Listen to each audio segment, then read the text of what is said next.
Welcome back to my channel. This is Ingenious Giacomo, and today I'm working on a battery change. I just bought this battery yesterday, and I'm gonna replace the original one. Well, actually, it's not the perfect size, but it fits very well. It's only like half an inch more narrow on the edges. It's not half an inch shorter on the width, and on the depth is approximately half an inch also. So half an inch, because I couldn't find the size. This car normally uses a 124R, is a Kia Rondo 2009, the famous car I got for 2,000 bucks 3 years ago. Still running good. I need to do some work on it, but just honestly cosmetic. As for the engine, oil change, brakes and tires, that's it. So far I put 30,000 miles on it. Anyway, my battery died. The battery just recently started having issue. I was bought in 421.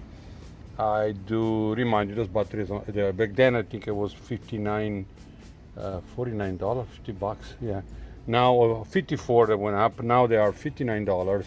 So with taxes and everything, $65 at Walmart.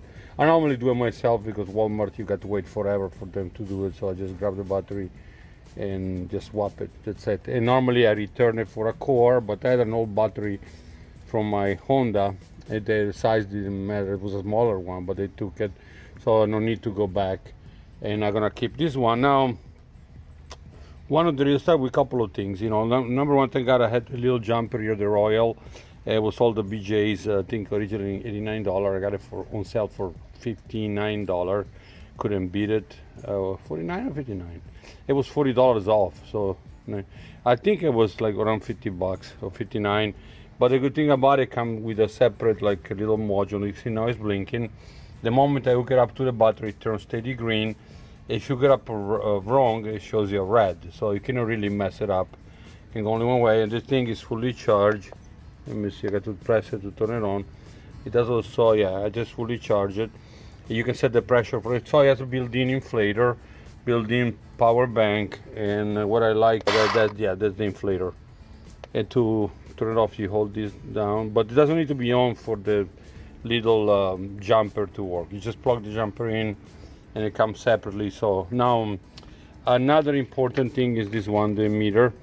They what tells you your battery is dead. Let me tell you how.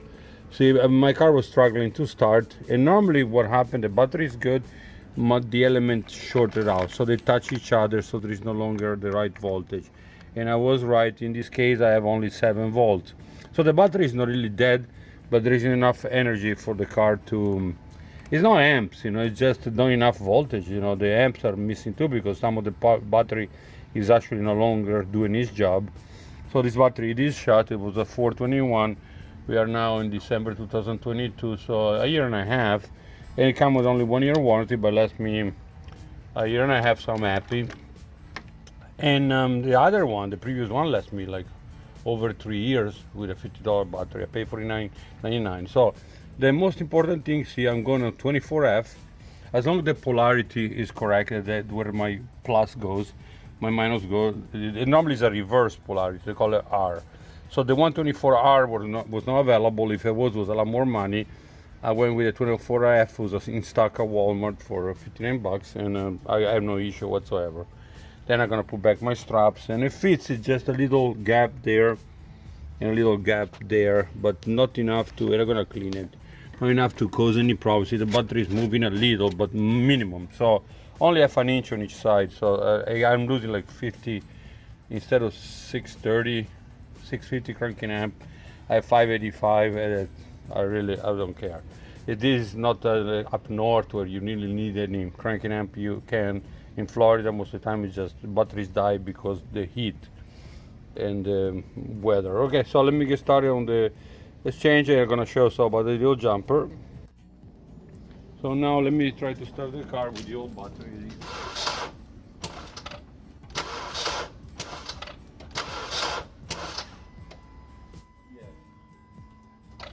There is not enough electricity to go around, so now I'm gonna put my little jumper. Like I said, we have 7 volt.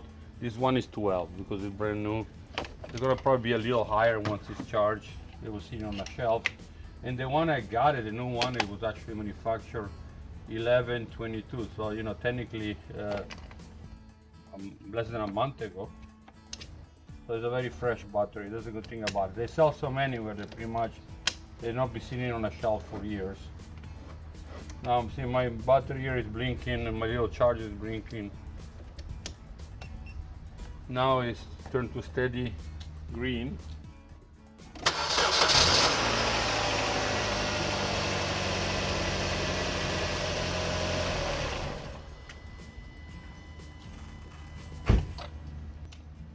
As you can see, it's pretty good considering the size. I did like 5-6 jumps in a day. I barely did anything to the battery level. So make sure you put the right polarity on the.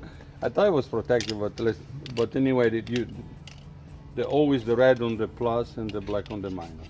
Okay, so we got it now. I take off my little thing. There is no button to touch. Just unplug this thing and it's. Now we move on with the cage. This has been a little dirty. It won't take more than like 5 or 6 minutes. So we're gonna take this one off. Like we established, is a bad battery because the voltage is not there. So it's called normally when the terminals are shorted. Now I noticed there is no handle in this one, so I'll turn it the neck. Got to remove this terminal. It's a little stubborn, by the way. Okay, I got it. That's it. Oof. By the way, those Everstar battery are made by Johnson Electronics. It's one of the largest manufacturer of thermostat electronic control.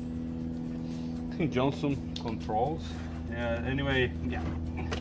I don't know. It's really safe. It's made in Mexico, in America, like some other batteries. Just distributed by Walmart.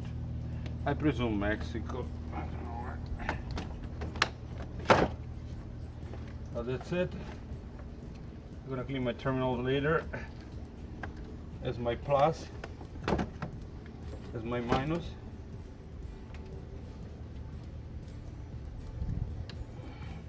When the car now should start. I'm gonna of course hide it.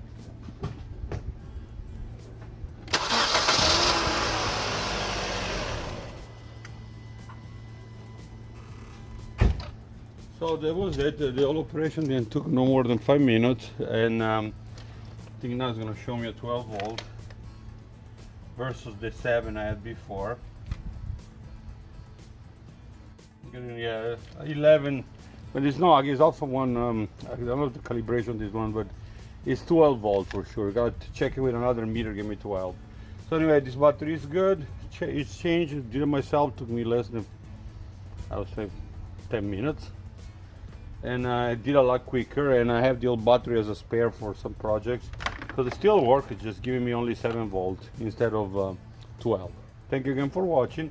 This is Ingenious Giacomo, and please subscribe and thumbs up if you can.